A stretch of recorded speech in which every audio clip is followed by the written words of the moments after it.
ব্যাং একটা সাপ, সাপ হচ্ছে মামা আর ব্যাং হচ্ছে ভাগিনা। সাপ আর ব্যাং প্রতিদিন পানির পাড়ে পানির কাছে এসে প্রতিদিন মামা ভাগিনা কথোপকথন করে, প্রত্যেক দিন কথা বলে। পাশে এসে ব্যাং একদিন ছোট্ট ভাগিনা বলতেছে, মামা সারাটা জীবন একা বাঁকা হয়ে চললাম। আসলে আপনারা বলেন, সাপ কি সোজা হয়ে চলতে পারে? সাপ কি সোজা হয়ে চলতে পারে? তো ব্যাং ভাগিনা খুব আবদার করে বলছে, মামা দেখো, তুমি এরকম সারা জীবন সব সময় দেখলাম তুমি আঁকা বাঁকা হয়ে চললাম, আজকে তোমার হাতে ধরি পায়ে ধরি, তুমি আজকে আমাকে আমি তোমার ভাগিনা, আমার ভাগিনার আবদারটা তুমি রাখতে হবে। তুমি আজকে আমাকে একটু সোজা হয়ে চলে দেখো, পানির উপর দিয়ে একটু সোজা হয়ে চলো। ভাগিনা মামা বলতেছে, সাপ তো জানেনি, সাপের বিষাক্ত সাপ যখন ছবল দেয় তখন কিন্তু রাগে ফেটে একদম ক্রোধ, একদম ফায়ার হয়ে যায়। তো ভাগিনা মানে নাই, সাপ বলতেছে, দাঁড়া, তো আগে শেষ করে দিব, তুই আমাকে সোজা হয়ে বলস, তুই আমার ভাগিনা, তুই আমাকে সোজা হয়ে চলতে বলস, তোর এত বড় সাহস। তো মামা রাগের ঠেলায় হুশ করে একদম ফনা তুলে ভাগিনাকে সবল দেওয়ার জন্য ওত পেতে তাকিয়ে আছে, কামড় দিবে। ভাগিনা এত চালাক, মামার ছবলের কারণে পানির মধ্যে লাফ দিয়ে পলায়ন করেছে।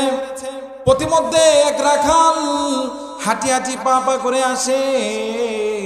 একটা রাখাল যখন হাঁটে, তো আপনারা জানেন রাখালেরা হাতে কিন্তু লাঠি থাকে, লাঠি দিয়ে সাপটা যখন সবলে ক্রোধে ফায়ার হয়েছিল, ওই রাখাল এসে দেখে একটা সাপ রাস্তার মধ্যে আমাকে কামড় দেওয়ার জন্য সবল বেঁধে আছে। তো আপনারা কি সাপ কি দেখলে কি মারবেন না? কায়েমতার গ্রামবাসী কি সাপটাকে শুয়ে ঘরের বাসায় নিয়ে যাবে নাকি? অবশ্যই তাকে মারার জন্য চেষ্টা করবে।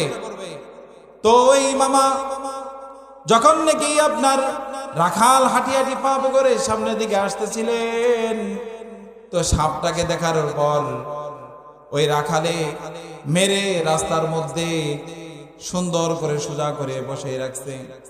কিছুক্ষণ পরেই ভাগিনা খুশি খুশি মনে, মামার তো কোনো সারা শব্দ নাই, মামা কই গেল, মামা কই গেল, মামার জন্য উঠে বসেছে।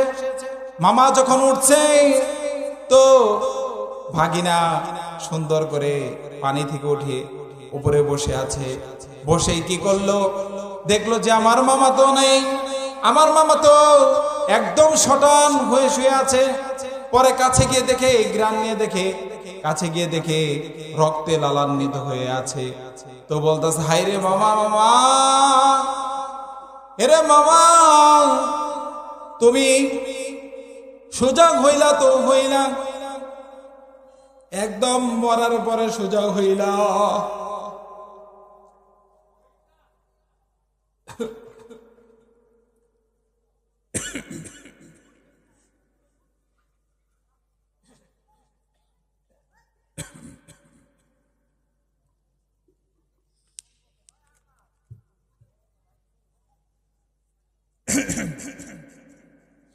তো মামা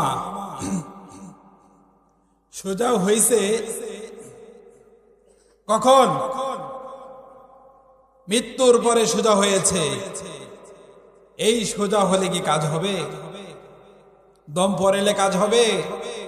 আজকে আমার বুড়া বাবাজি চারা খেতে এসেছি, সকলকে এখান থেকে আমাদের হুঁশিয়ার হতে হবে, আমাদের সকলকেই সাবধান হতে হবে।